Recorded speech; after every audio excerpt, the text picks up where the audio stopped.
उत्तर प्रदेश में लगातार घटनाएं हो रही हैं और ये घटनाएं जो हो रही हैं वो सरकार की नाकामी की वजह से हो रही हैं। इनकाउंटर, नई परिभाषा में हाफ इनकाउंटर और भी कई परिभाषाएं जो सरकार ने बनाई हैं। अगर इनकाउंटर से ही लॉ एंड ऑर्डर बेहतर हो रहा होता तो अभी उत्तर प्रदेश कई आंकड़ों में और प्रदेशों से अच्छा होता। जीरो टॉलरेंस का नारा देने वाले उन्हें खुद अपने आप पर सोचना चाहिए। ये एडमिनिस्ट्रेटिव फेलियर था, सरकार का फेलियर था। जो लोग एक शांतिपूर्ण तरीके से एक कस्बे, गांव का या आसपास के लोगों का कार्यक्रम शांतिपूर्ण से संपन्न नहीं करा पा रहे हैं, उनसे लॉ ऑर्डर की क्या उम्मीद करेंगे आप? इनकाउंटर करना और नफरत को बढ़ावा देना, ये सरकार को नया तरीका मिल गया है काम करने का। ये अपनी सब नाकामी छिपा रहे हैं। उत्तर प्रदेश में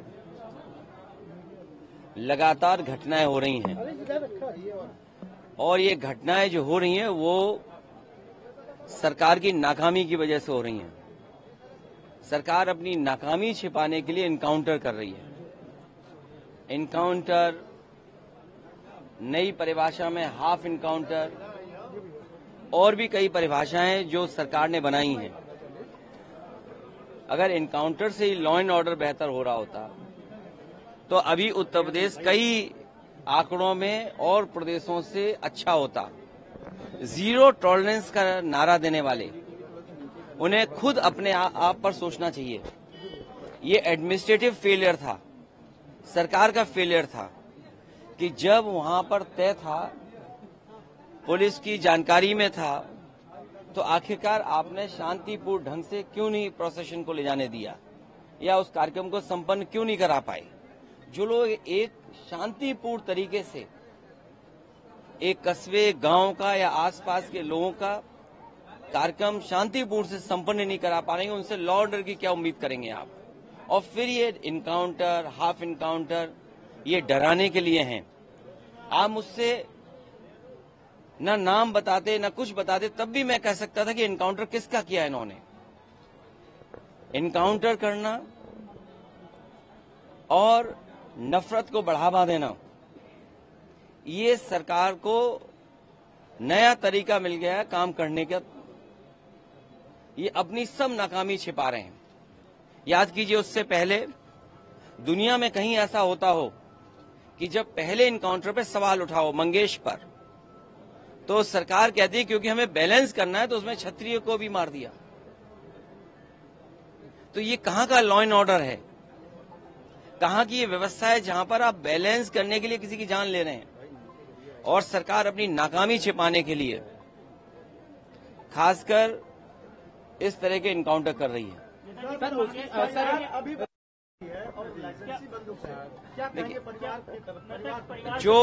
जो घटना हुई दुखद हुई, जो घटना हुई दुखद थी और ऐसी घटना समाज में न हो।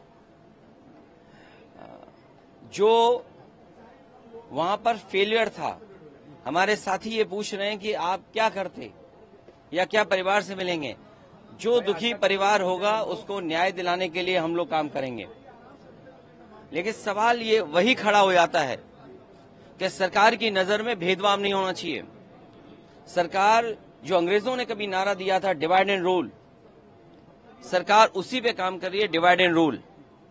ये आम लोग जानते हैं, आम लोग ये बात जानते हैं। और आप तो पत्रकार लोग हैं, बुद्धिजीवी हैं, और पड़ोसी जिले का मामला है। आप मुझसे बेहतर जानते होंगे कि ये घटना हुई नहीं है, घटना कराई गई है। और कराई गई के लिए दोषी कौन होगा? अगर जान गई है किसी की भी, हम दुख में शामिल हो सकते हैं, मुख्यमंत्री जी मिल सकते हैं, लेकिन कराई किसने है? इस पे आप लोग बेहतर जानते होंगे। यहाँ एक कोई पत्रकार ऐसा नहीं है जो न जानता हो कि ये घटना रोकी जा सकती थी। किसी की जान नहीं जाती।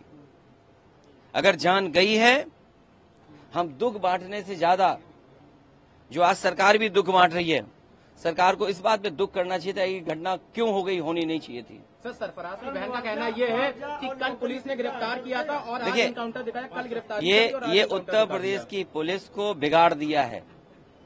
उत्तर प्रदेश की पुलिस को बेहतर करने के लिए डायल 100 से लेकर के और सुविधाएं दी। कई कार्यालय इन पुलिस के पास नहीं थे, वो कार्यालय दिए। कई इंफ्रास्ट्रक्चर के काम किए सरकार ने। लेकिन जो पुलिस का तरीका हो गया है, जब कभी भी जांच होगी, बहुत से दोषी लोगों के खिलाफ कार्रवाई होगी, जेल भी जाएंगे। और आपको तो वो दिन भी याद होगा जिस समय अखबार में निकला था, इसी प्रदेश के, इसी सरकार के सबसे पहले डीजीपी, उन्होंने कहा कि ये पुलिस जो आज इनकाउंटर कर रही है, कल इनके साथ कोई खड़ा नहीं दिखाई देगा। जो इनकी सरकार के पहले डीजीपी हों, वो इन पर सवाल खड़ा कर रहे हों कि ये जितने भी इनकाउंटर हो रहे हैं, इनकाउंटर नहीं है, ये हत्या हो रही है। इसीलिए उन्होंने कहा कि जो लोग ये हत्याएं कर रहे हैं, एक दिन ऐसा आएगा जब इनके साथ कोई खड़ा नहीं होगा। और मुझे सुनने में यहां तक आया है, आप बेहतर बताना इस बात को, कि जिस व्यक्ति ने पहला वीडियो वायरल किया उस प्रोसेशन का, उस पत्रकार के हाथ या पैर में बहुत चोटें आई हैं। उसमें बीजेपी के लोगों ने उसे बहुत मारा है। अगर बीजेपी के लोग पत्रकार को मार रहे हैं या बीजेपी के लोग पत्रकार को जेल भिजवा रहे झूठे मुकदमे में, तो समझिए क्या छिपा रहे हैं, कुछ तो छिपा रहे हैं ना। अरे मुख्यमंत्री जी से जो मिलाया हो उसे क्या मुआवजा, क्या नौकरी की बात करें हम। अच्छा बताइए, मुख्यमंत्री जी के साथ जो 2 घंटे वक्त गुजारा हो, उन्हें तो सरकारी नौकरी देनी चाहिए। और फिर जो फेक एनकाउंटर में निकलेंगे उनको क्या नौकरी देंगे क्या ये?